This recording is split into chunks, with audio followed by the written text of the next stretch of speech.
Do you want your chickens to be as healthy as they possibly can be? Fresh vegetation, nice sunlight, and foraging for bugs is how you keep them that way. You may not have a lot of money, but this is how you can build your own DIY chicken run. And this one only cost me about 70 bucks. I'm Kel from Ready Set Homestead. Let's get right into it. So this is the turkey palace. And inside the turkey palace, I have a separate area. It was originally designed for quarantine, but as we started to grow our flock, we moved it to house our birds. Birds being the chickens, because the turkeys are out here. So right now I have 6 chickens inside here. Now this coop is 5 feet by 8 feet. So that's 40 square feet. Birds typically need about 10 square feet, 10 to 12 really, when it comes to the best health for them. So in this area, they have their little nesting boxes, they have their water, they have their feed, but they don't have anywhere to explore.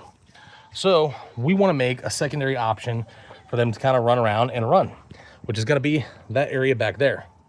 Now, when it comes to building a chicken run, there's a ton of different options.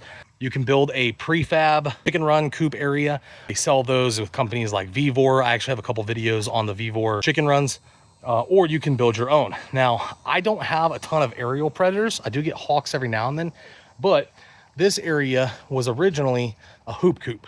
I had a 16 by 8 hoop coop that housed all the chickens at the time. You can see, because the ground was a deep litter method, we have a ton of plants that are growing. It's really difficult for us to mow this area because I've used the dirt that was in here for our garden. So to figure out a way how to keep that grass down, as well as keep our birds healthy, we're gonna build a run out here. Now this is not gonna be a enclosed run over the top. This is gonna be an open air. We're just gonna have the walls around it. So the things that we're gonna need, I have 14 gauge. This is 4 foot by 50 foot welded wire. So the welded wire is this stuff right here. It's the same stuff that's on these cages. The welded wire is going to keep the chickens in. It's not going to be super predator proof. It's just going to keep the chickens in. Again, I'm not worried about daytime predators. At nighttime, they'll go back into the coop, so we don't have to worry about it. I already constructed a door down here that we'll be able to use to let the chickens in and out, just like that. In addition to the welded wire, we're going to be using, I don't know exactly, I call this a slap stapler, hammer stapler maybe. Pretty cool. Once it's loaded, you just tap it and the staples come out. We'll be using that to attach it to the coop itself. I also have a 12-pound T-post driver that will be used to drive the T-post into the ground. Get these for about $30, or you can use a hammer. And we have T-post. Now, all my T-posts are reclaimed. I use these on different projects, so I didn't spend any money on the T-post. I didn't spend any money on the driver, on the slap hammer. The only thing I spent was $65 on the welded wire. And we're gonna be building 20 foot by about 6 foot by 20 foot, which will give them about 120 square feet. A little bit larger, because when it gets to the end, it's gonna be 8 feet to roam and get bugs. I do have 2 different kind of T-posts. These are all 4 foot, 5 foot, good enough for a 4 foot fence. But I have the lighter weight, and then I have the heavy duty. The heavy duty is gonna be for my corners.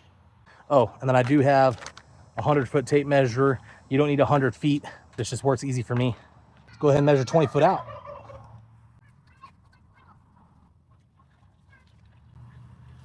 One of the reasons I do like the 100-foot tape is because I can attach it to my side and just walk. So this spot's actually gonna be 21 feet. It doesn't have to be exact. We're gonna be right about here.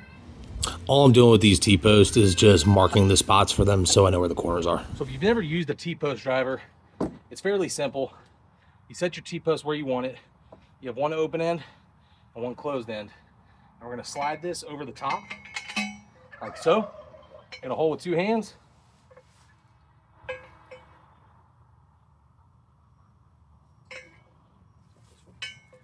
And then you're gonna go up and down.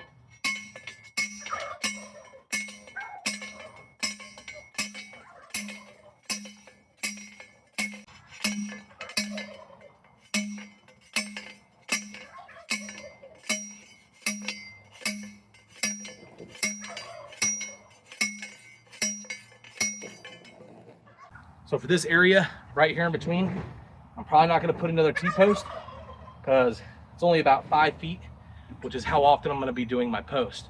So for a 20-foot area, I'm gonna have a T-post here, and then I'll have 1, 2, 3, 4 with one at the end to tie in. And then over here, I'll have the same 1, 2, 3, 4, and then one will tie in at the end. So altogether, it's about 8 to 10 T-posts. Let me go and do that.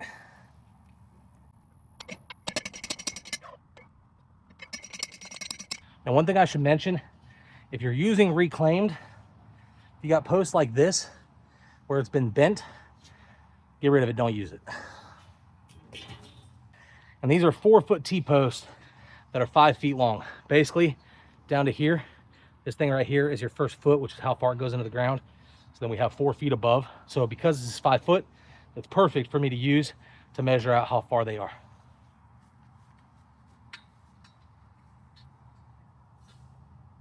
The only additional thing that I would mention when you're putting in your T-post is make sure that they're all facing the right direction. One side is going to be different than the other so that you can place that welded wire on it appropriately. So just make sure they're all facing the direction you want them to. Now, when I get to the end, this is where it gets a little interesting, because I want to have something that I can open and close to be able to get in here. So what I'm going to do is I'm going to take this, flip it upside down, because this is going to be the lock that holds on.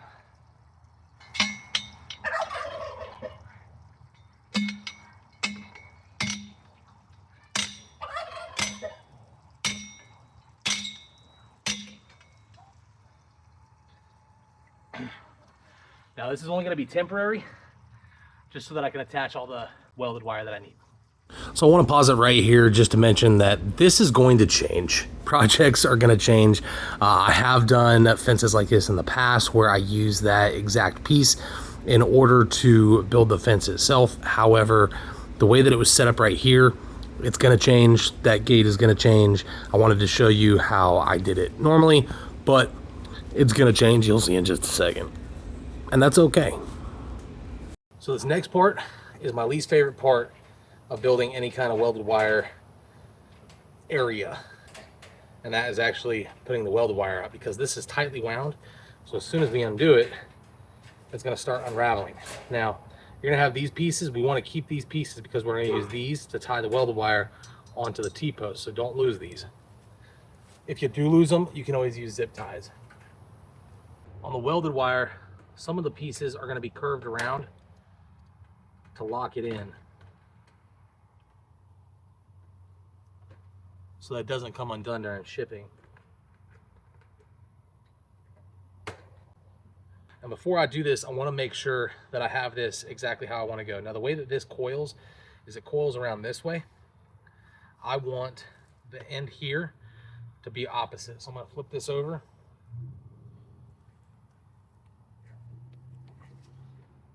There we go.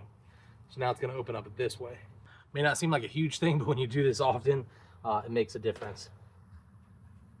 In my experience, keeping that welded wire tight is essential to unrolling it evenly, so that's why we did that step. So pull this around.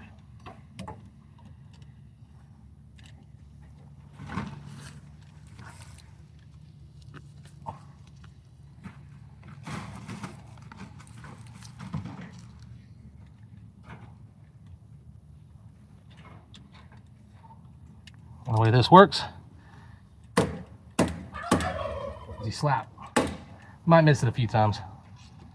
That's okay.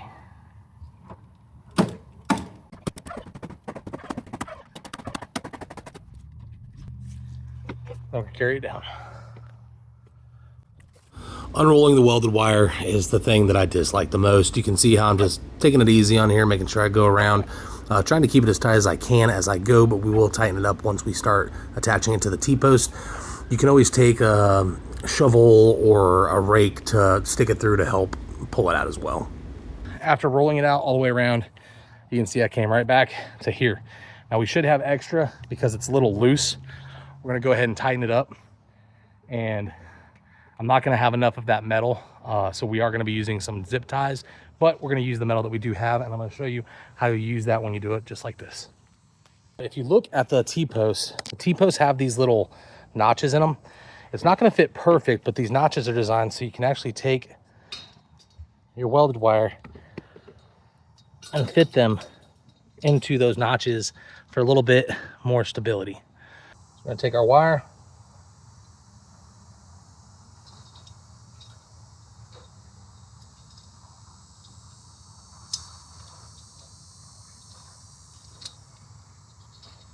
we're going to loop it around, we're going to cut it, and then we're going to use our channel, or this is a lineman plier.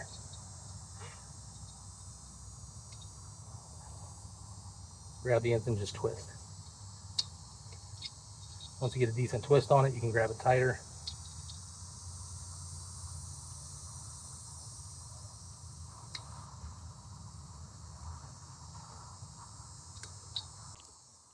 Just like that.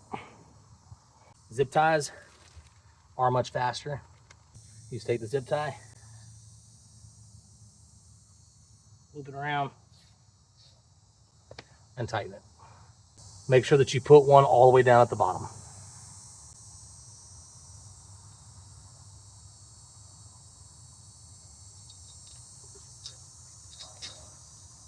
When I use zip ties for a project like this, I don't use expensive zip ties. I just use the cheapest ones I can get at Harbor Freight because chickens don't have a lot of force. They're not going to be able to break down that fence. If anybody's going to break it, it's going to end up being me or the dogs. But here's where we make that adjustment to the gate, like I said earlier. This part, we didn't really talk about. This is optional. This right here is an inch tube, and it fits just like that, which makes it perfect to go into the ground to place our door into. But before I do that, I gotta dig a hole for it. So this is where we make that gate adjustment. I actually removed those. We're just going to be using one, and that entire area is going to be the gate. I'm gonna cut this pipe to the same length.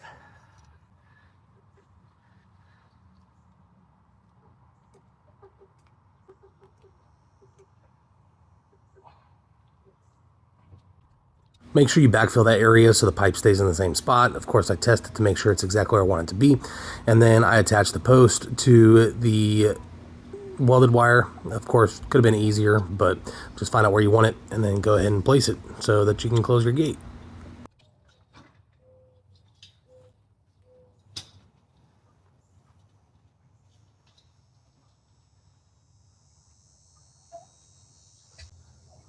All right, so now you can see this piece here kind of bounces up just because of the pressure. A couple things we can do. We can either leave it or we can attach a rope that'll hold on to it right here. I'm gonna show you how to do that. I already have a screw here that I'm gonna use. Gonna drill it down here.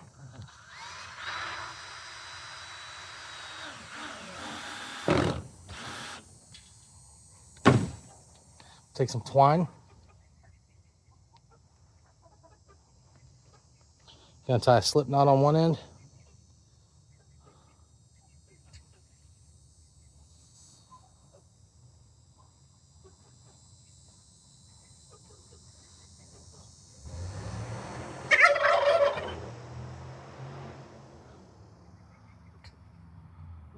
Gonna tighten it.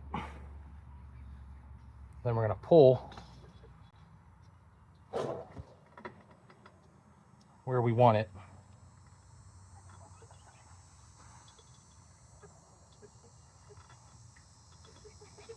Like this.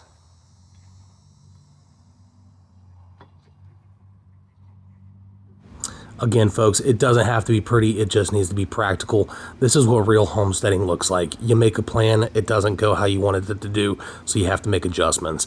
Most homesteading does not look like you see on a lot of the other channels. Tie a slip knot here.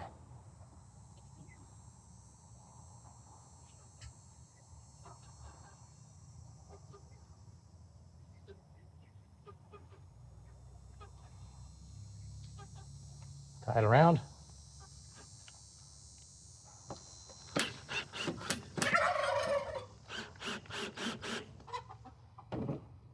And now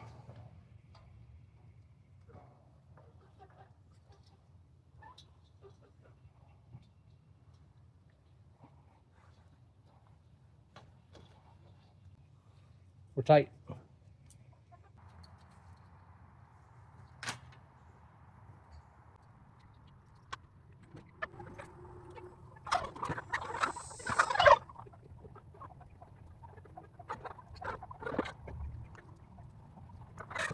Is it pretty? Not at all. Is it practical? You're darn tootin'. Is Ready Set Homestead? Enjoy homesteading.